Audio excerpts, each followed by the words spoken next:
गुरु रूप प्यारी सात संगत जी, प्रेम से कहना जी, ध्यान निरंकार जी। सात संगत जी, दासी आशा करती है कि आप सभी महापुरुष अपने अपने घरों में स्वस्थ होंगे। सात संगत जी, दासी आप जी के सामने फिर से एक नई प्रेरणादायक कहानी लेकर के आई है। आशा करती हूँ कि आप जी संतों महापुरुषों को जरूर पसंद आएगी। गुरु धोबी और शिष्य कपड़ा। तो आओ चलते हैं इस कहानी की ओर। एक बार एक महात्मा प्रचार यात्रा करते हुए किसी नगर से गुजर रहे थे। यह बात हर कोई जानता है कि संसार में सब मनुष्य एक स्वभाव के नहीं होते। कई दूसरों की सहायता करते खुश रहते हैं तो कई किसी की दिल लगी करके। नगर में रहने वाले एक मनचले ने उन महात्मा जी से हंसी दिल लगी में कह दिया, महाराज, सामने यह जो आपको मकान दिखाई दे रहा है, यह एक श्रद्धालु माई का है।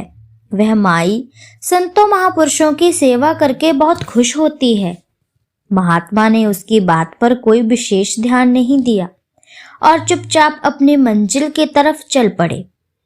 वह नौजवान बड़ा ही चतुर बुद्धिमान था। वह दौड़ता दौड़ता फिर महात्मा के पास पहुंचा। पहुंचकर उसने प्रार्थना के स्वर में कहना शुरू कर दिया, महाराज, यदि आपने उस श्रद्धालु माई के मकान में चरण डालकर उसे सेवा का अवसर न दिया तो उसे बड़ा दुख होगा। उस पर कृपा करें महाराज। महात्मा दयालु स्वभाव के होते हैं। उस नौजवान की प्रार्थना पर वापिस उस माई के मकान की तरफ चल पड़े। वास्तव में वह मकान एक वैश्य का था। महात्मा मकान के सामने जाकर खड़े हो गए। वैश्य की दासी की जैसे ही उन पर नजर पड़ी, उन्होंने अपनी मालकिन को इस बात की सूचना पहुंचा दी। वैश्य ने जब महात्मा के द्वार पर आने की बात सुनी तो उसके मन में खलबली मच गई। वह मन ही मन में सोचने लगी, मैं तो दिन रात पाप का धंधा करने वाली हूँ। यदि आज ये महात्मा मेरे द्वार पर आए हैं तो निश्चय ही यह मेरा कल्याण करने आए हैं।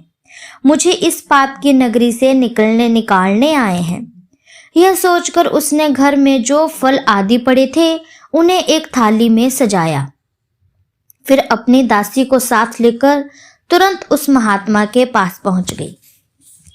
वह महात्मा संत कबीर के गुरु रामानंद जी के स्वभाव के स्वामी थे।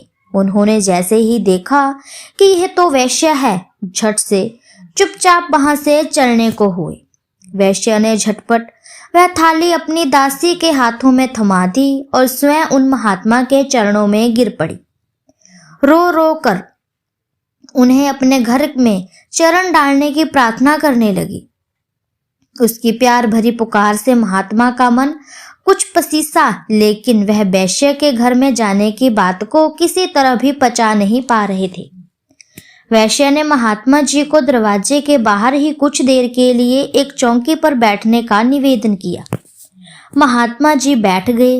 वह तुरंत अपने कमरे में चली गई। 2-4 मिनट के पश्चात 2 कपड़ों को महात्मा जी के आगे रखकर पूछा, महाराज, इन दोनों में से कौन सा कपड़ा धोबी को धुलने के लिए दिया जाए? वास्तव में यह एक कपड़ा मैला था और एक साफ था। महात्मा जी ने सहज भाव में उत्तर दिया, बेटी, इसमें पूछने की क्या बात है? सदा मैला कपड़ा ही धुलने के लिए दिया जाता है। उस वैश्य ने बड़ी नम्रता से कहा, महाराज, आप महात्मा महापुरुष भी तो एक धोबी के समान ही हैं और मुझ जैसी पापी मैले कपड़े की भांति है। यदि आप भी हमसे घृणा करेंगे और नाक भौं चढ़ाकर आगे बढ़ जाएंगे तो फिर हमारे जैसे मैले मनों की मैल को कौन धोएगा? महात्मा जी ने नम्रता प्यार भरा हाथ वैश्य की पीठ पर रख दिया। सकर्म करने वालों को ही अपनाने वाला सतगुरु नहीं होता। सतगुरु वही होता है जो गुणगारों को भी अपना ले, अपनी शिक्षा के द्वारा उन्हें भी पाक साफ बना दे। उसे पूर्ण सतगुरु कहते हैं। तो साथ संगत जी, दास्य की कहानी आप जी को अच्छी लगी हो तो चैनल को लाइक, शेयर, कमेंट और सब्सक्राइब जरूर कीजिएगा। ऐसी ही छोटी छोटी प्रेरणादायक कहानियां दासी आप जी के सामने लेकर के आती रहेगी। तब तक के लिए साथ संगत जी, धन्य निरंकार जी।